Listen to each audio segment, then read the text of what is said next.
If God is all-knowing, then he knew Adam would sin before he even formed him from the dust. So why go ahead and create him anyway? Why create a man? Who would bring pain, suffering, and death into a perfect world? Some say it was a mistake. Others say it was destiny.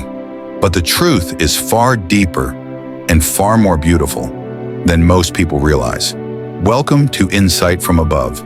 In today's video, we'll explore why God created Adam, knowing he would fall, and what this reveals about God's love, free will, and his ultimate plan for humanity. This question has troubled believers for centuries. If God knew Adam would disobey, why not stop him? After all, he could have removed the tree, or made Adam incapable of sinning, or simply chosen not to create mankind at all. But if God did that, something far greater would be lost. Love itself. Because for love to be real, it must be chosen. Forced love isn't love, it's control. So when God gave Adam free will, he gave him the power to choose, to obey or to disobey, to love or to reject. That's not weakness on God's part. That's the highest form of love. Now, some people confuse God's foreknowledge with predestination. Just because God knew Adam would sin doesn't mean God made him sin. Think of it this way. A teacher can know a student will fail a test, but that doesn't mean she caused it. Her knowledge doesn't remove the student's freedom. In the same way, God's omniscience, his all-knowing nature, saw the entire story of humanity before it even began. He saw Adam's fall. He saw Cain's anger. He saw Noah's flood. He saw Israel's rebellion. And yet, he also saw the cross. Revelation 13 verse 8 says that Jesus is the Lamb slain from the foundation of the world. That means before Adam ever took his first breath, God had already planned a way to rescue him. Creation wasn't a careless experiment.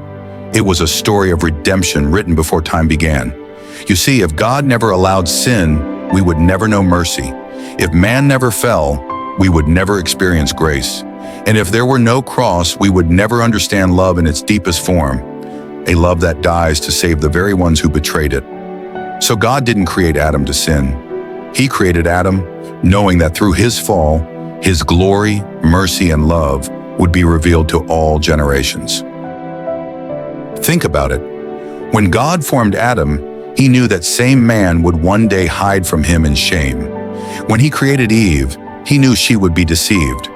When he breathed life into humanity, he knew that breath would one day cry out, "Crucify him." And yet, he created them anyway. Because love always takes the risk. Love doesn't avoid pain. Love endures it. God's plan wasn't ruined in the garden. It was revealed. From the beginning, God's goal wasn't to build perfect robots, but to raise willing sons and daughters who would choose him. Not because they had to, but because they wanted to. Romans 8 verse 28 says, "All things work together for good to those who love God." Even the fall, as tragic as it was, just became the stage for redemption, grace, and relationship. Because of Adam's sin, Jesus came. And because of Jesus, the same humanity that once fell can now sit with him in heavenly places. So if God knew Adam would sin, why did he still create him? Because God also knew he would save him. That's love, the kind that writes redemption into the very story of rebellion. If this message helped you see God's heart in a new light, share it with someone who's struggling to understand his love. Before you leave, I want to hear your thoughts. Why do you think God still created Adam knowing he would sin? Drop your answer in the comments, and let's learn from one another. And if you want more Bible mysteries explained with truth and clarity, subscribe and turn on the bell.